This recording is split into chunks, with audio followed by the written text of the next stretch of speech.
berlangsung di Main Hall Bursa Efek Indonesia pada Minggu 1 Februari 2026. Otoritas Jasa Keuangan bersama SRO, BI, dan Danantara menggelar dialog pasar modal 2026 untuk melakukan bold and ambitious reform di pasar modal Indonesia. Pejabat sementara, Ketua dan Wakil Ketua OJK, Friederika Widyasari Dewi, membaginya menjadi 4 pilar untuk percepatan reformasi integritas pasar modal. Pertama, penguatan likuiditas melalui peningkatan free float atau jumlah saham yang beredar di masyarakat dari 7,5% menjadi 15% sesuai standar MSCI. Dalam rencana aksi yang kita susun, ya, ini ada kita kelompokkan menjadi 4 klaster, gitu ya. Yang pertama adalah untuk kebijakan baru free float. Kemudian yang kedua adalah untuk transparansi.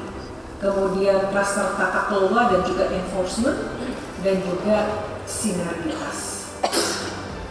Rencana aksi yang pertama ini menjadi diskusi kita beberapa waktu ini, sangat hangat diskusinya, bahwa OJK dan SRO akan menaikkan batas minimum free float emiten menjadi sebesar 15%, meningkat dari ketentuan yang saat ini 7,5%. Pasti teman-teman dari asosiasi broker dan emiten pertama juga mempertanyakan berapa lama, gitu ya.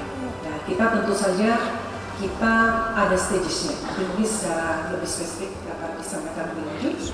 Dan kemudian untuk perusahaan yang IPO baru, ya, bisa kita tetapkan langsung 15%. Kedua, meningkatkan transparansi dengan mendetailkan tipe investor mulai dari yang kepemilikannya di atas 1% dan menambahkan subtipe hingga lebih dari 20 kategori. Ketiga, melakukan penguatan tata kelola dengan demutualisasi bursa efek, penegakan peraturan dan sanksi, serta melalui mewajibkan setiap emiten untuk mendapatkan pendidikan dan sertifikasi profesi. Kemudian yang kelima, rencana aksi yang kelima, penegakan peraturan dan sanksi atau enforcement. Ini juga terus kita sampaikan dengan tegas bahwa kita akan melakukan penguatan enforcement atas berbagai pelanggaran hukum di pasar modal secara tegas dan berkelanjutan. Contoh yang utama yang akan kita lakukan enforcement penguatan adalah manipulasi transaksi saham. Bahasa istilahnya itu teman-teman suka pakai goreng-goreng, gitu ya. Dan juga informasi yang disampaikan. Kasihan ya kalau untuk investor-investor retail, kalau ada orang yang suka memberikan informasi yang menyesatkan, juga ada pasal-pasal yang kita gunakan.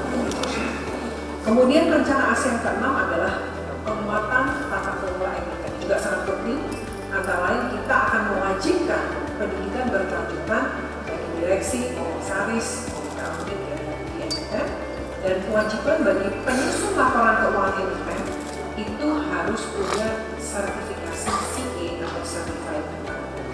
Dan yang terakhir, OJK juga berkomitmen untuk melakukan kolaborasi dan sinergi dengan seluruh pihak. Dari Jakarta, Priska Priscilla, Jurnalis Info TV, melaporkan.